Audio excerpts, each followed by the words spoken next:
एक प्रश्न पूछ सकता हूँ? अवश्य ऋषि कश्यप। जहाँ प्रश्न नहीं वहाँ जिज्ञासा नहीं, और जहाँ जिज्ञासा नहीं होती वहाँ ज्ञान की वृद्धि नहीं हो सकती। निसंकोच होकर पूछिए। प्रभु, आप तो कालोपरी हैं, सर्वज्ञ हैं, त्रिकालदर्शी हैं। चारों ओर ये जो अज्ञान का अंधकार फैल रहा है, उसमें ज्ञान का मूल अर्थ कहीं ना कहीं खोता जा रहा है।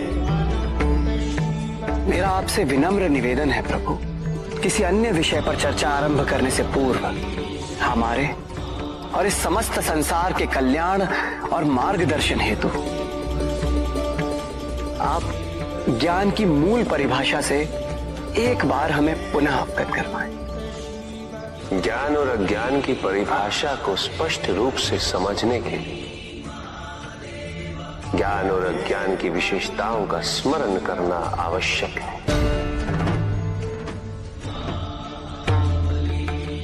जिसके कारण स्वार्थ, विनाश, क्रूरता, अशांति और भय में वृद्धि हो, वह ज्ञान है।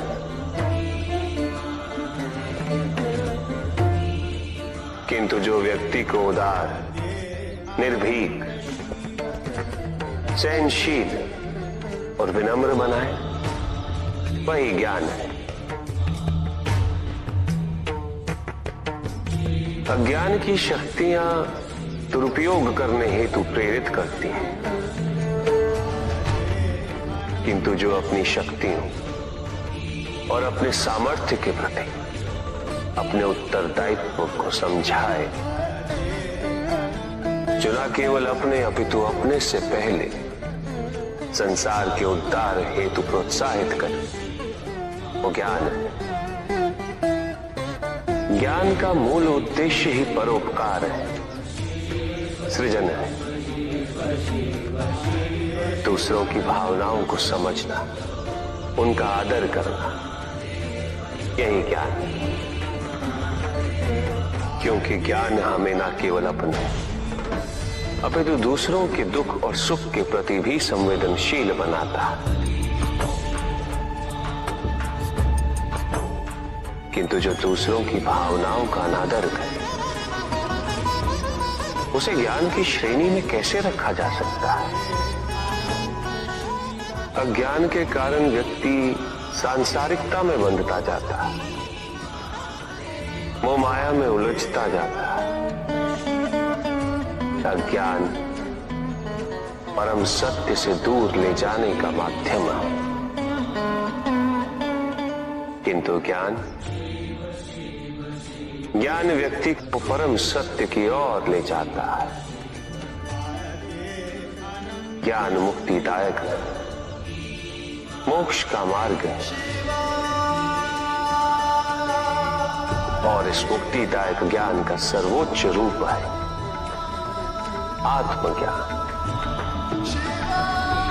और यही ज्ञान की पूर्णता भी है। अब सभी के उद्धार के लिए मैं आपसे निवेदन करता हूं, भक्ति का उचित मार्ग बताए हमें, ताकि मेरी भांति दूसरा कोई भूल ना करे। भक्ति मुक्ति का आधार है पुष्पदा, और मुक्ति तो केवल समर्पण से ही संभव होगी। और समर्पण के प्राय भक्ति कब मोह में परिवर्तित हो जाती है।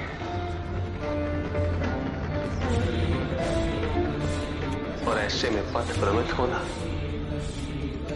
अनिवार्य है।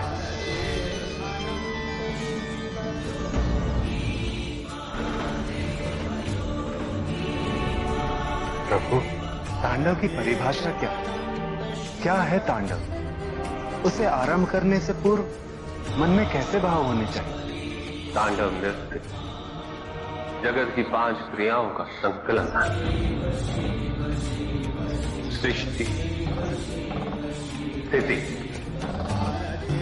प्रलय, तिरोभाव और अनुग्रह, अग्नि, जल, वायु, पृथ्वी और आकाश, मेरे नित्याकार शरीर के 5 मुख, इन्हीं 5 भूतों से ब्रह्मांड का निर्माण होता। पृथ्वी से सभी भूतों के शरीर बनते हैं और उनका पालन जल से होता है, और संपूर्ण भूतों का अंत अग्नि से होता है।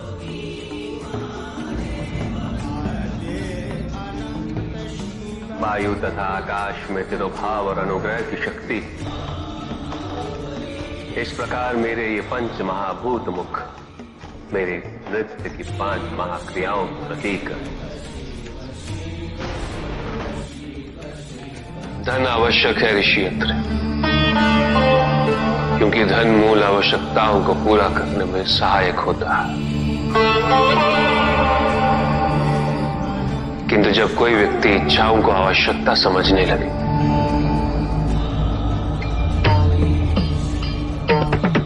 तो धन कितना ही क्यों ना पर्याप्त नहीं होता, क्योंकि इच्छाएं अंतहीन है।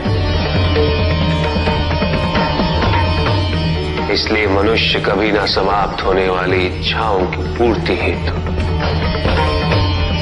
धन संचय को ही अपने जीवन का लक्ष्य समझ लेता है।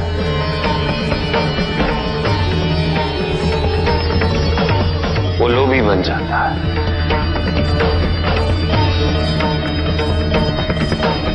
वो भूल जाता है कि उसके जीवन का मुख्य लक्ष्य ईश्वर के समीप आना है।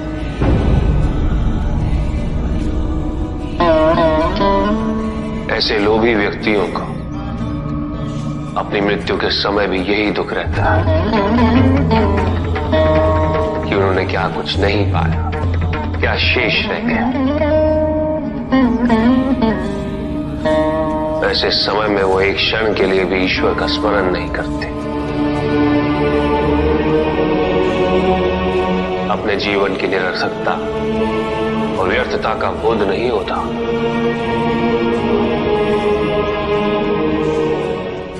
चाहिए धन चाहे कितना भी हो ऋषियत्र,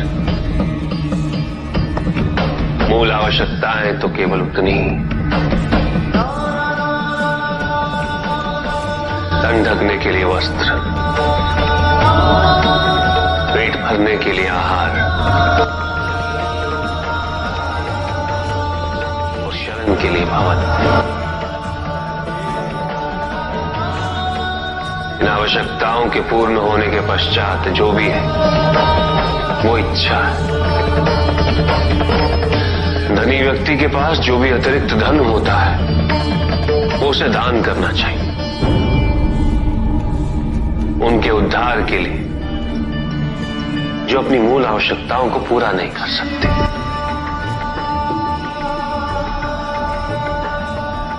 ऐसा करने से संसार में समानता होगी, द्वेष नहीं होगा, सद्भावना बनी रहेगी। किंतु कुछ व्यक्ति इस तथ्य को समझ ही नहीं पाते। उन्हें अपने एकत्रित किए हुए धन से इतना मोह हो जाता है कि वो उसका एक अंश भी किसी और को नहीं देना चाहते।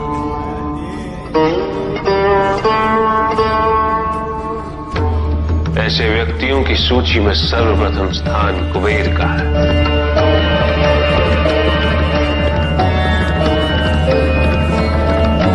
इस संसार में सबसे अधिक धन उन्हीं के। शक्तिशाली बनना अत्यंत कठिन है, किंतु उससे भी कठिन होता है शक्तिशाली बने रहना। और इसके लिए आवश्यक है कि हम शक्तियों से प्राप्त हुए उत्तरदायित्व का सम्मान करें।